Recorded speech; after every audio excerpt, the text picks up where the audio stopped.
अस्सलाम वालेकुम। आज हमने वर्ब करेक्शन की एक्सरसाइज नंबर 7 करनी है 9th क्लास ब्राइट लीडर से।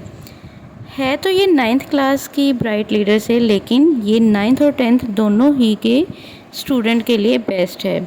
यहाँ से ही प्रैक्टिस करके आप लोग यहाँ सीख सकते हैं कि MCQs को किस तरह से सॉल्व करना है। आपके 5 मार्क्स के MCQs इसी पार्ट में से आते हैं और इनकी प्रैक्टिस से ही आप लोग अपने MCQs को बहुत अच्छे तरीके से विदाउट एनी मिस्टेक सॉल्व कर सकते हैं।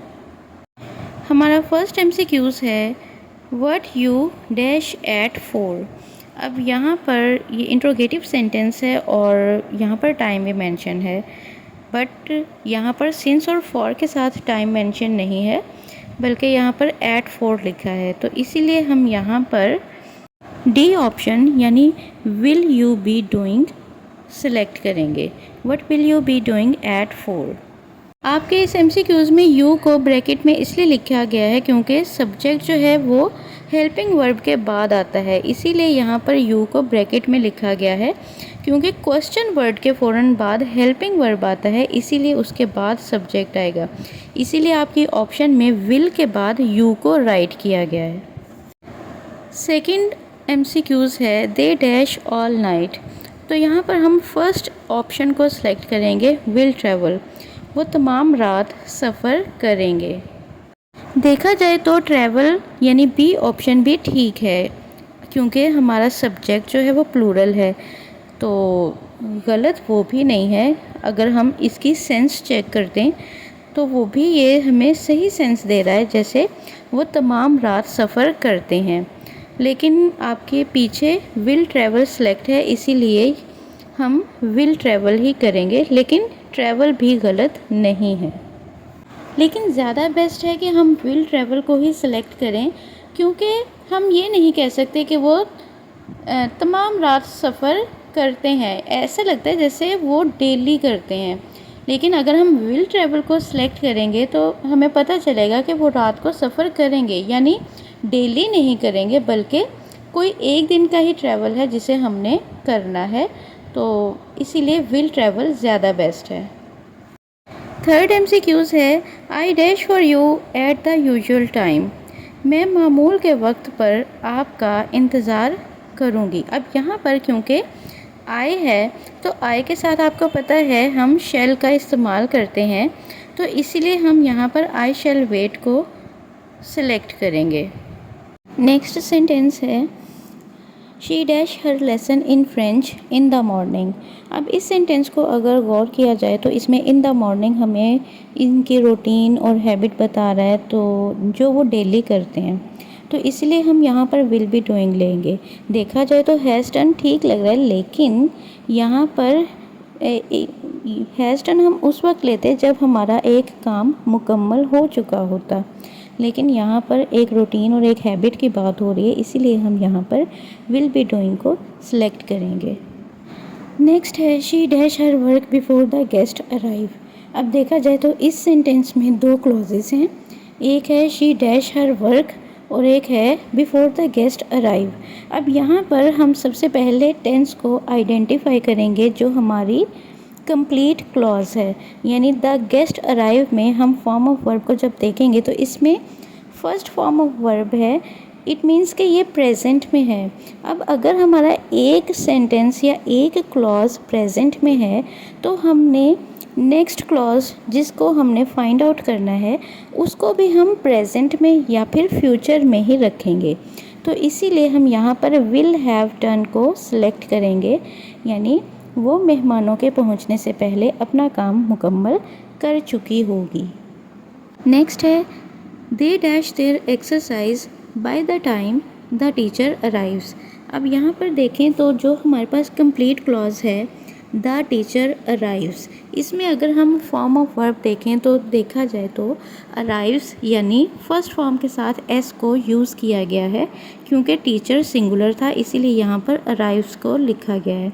इट मीन्स कि अगर यहाँ पर प्रेजेंट इंडेफिनिट टेंस है तो हमने यहाँ पर प्रेजेंट या फिर फ्यूचर में ही कोई ऑप्शन को सिलेक्ट करना है।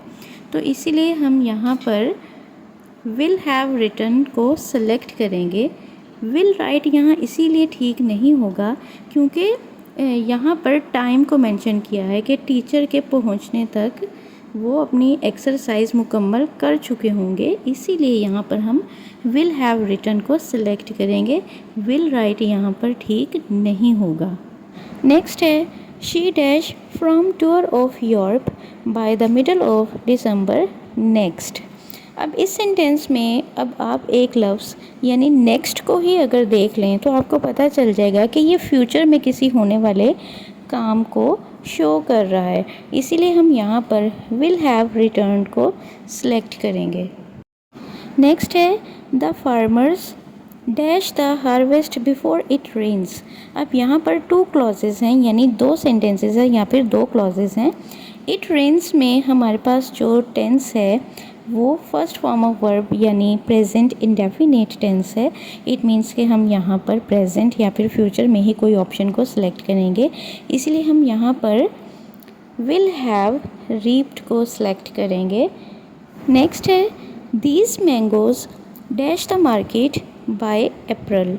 अब अगर हम इस सेंटेंस में बाय अप्रैल को देखें तो इसका मतलब है कि ये आम अप्रैल तक मार्केट में पहुंच चुके होंगे। इट मीन्स कि हम यहाँ पर विल हैव रीच्ड को सिलेक्ट करेंगे क्योंकि इसमें बाय अप्रैल ने हमें बता दिया कि ये एक ऐसा काम है जो फ्यूचर में होगा, इसलिए हमने ए ऑप्शन को सिलेक्ट करना है।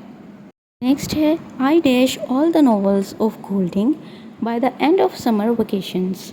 अब यहाँ पर एक क्लॉज में अगर आप देखें by the end of summer vacation, इसको अगर आप देखें तो आपको फ़ौरन से पता चल जाएगा कि वो कह रहे हैं कि मैं समर वेकेशंस के आखिर तक गोल्डिंग के तमाम नॉवेल्स पढ़ चुका हूँगा। तो यहाँ पर अगर हम देखें तो बाय द एंड को जैसे ही हमने देखा हमें पता चल गया कि यहाँ पर क्योंकि समर वेकेशंस के आखिर तक की बात हो रही है तो इसीलिए हम यहाँ पर फ्यूचर टेंस को ही सिलेक्ट करेंगे। That's why we select C option. Next है the meeting dash by the time we gather. अब यहाँ पर बाय द टाइम भी है और वी गैदर भी है, यानी यहाँ पर 2 क्लॉजेस हैं।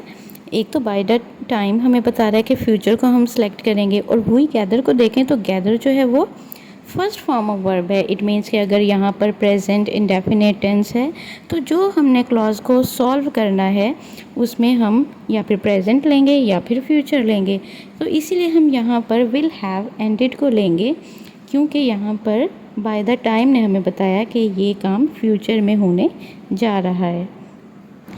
नेक्स्ट है I hope it dash raining by the evening. अब आई होप में होप जो है ये फर्स्ट फॉर्म ऑफ वर्ब है और नेक्स्ट क्लॉज में क्योंकि बाय द इवनिंग आ गया है इट मीन्स कि ये कह रहे हैं कि शाम तक बारिश रुक चुकी होगी, तो इसीलिए यहाँ पर हम विल हैव स्टॉप्ड को सिलेक्ट करेंगे क्योंकि बाय द इवनिंग ने बताया कि कोई काम शाम के वक्त तक मुकम्मल हो चुका होगा, इसीलिए हमने सी ऑप्शन को सिलेक्ट करना है। नेक्स्ट है she dash her examination by the next fall. तो यहाँ पर भी बाय द नेक्स्ट फॉल आ गया। इट मीन्स कि कोई ऐसा काम है जो यहाँ पर फ्यूचर में मुकम्मल हो चुका होगा, तो इसलिए हम यहाँ पर विल हैव टेकन को सिलेक्ट करेंगे। नेक्स्ट है they dash their work by tomorrow. अब यहाँ इस सेंटेंस में बाय टुमारो आ गया है, इसलिए हमें पता चल रहा है कि ये कोई ऐसा काम है जो कल तक मुकम्मल हो चुका होगा। इट मीन्स कि हम यहाँ पर विल हैव कंप्लीटेड को सिलेक्ट करेंगे। अगर हम इस पूरी एक्सरसाइज को देखें तो ये तकरीबन सारी एक्सरसाइज फ्यूचर में ही है, तो इसमें यहाँ पर ऑलमोस्ट जो जितने भी ऑप्शन हैं वो फ्यूचर कॉन्टीन्यूस में, सिंपल फ्यूचर में या फिर फ्यूचर परफेक्ट में ही आ रहे हैं।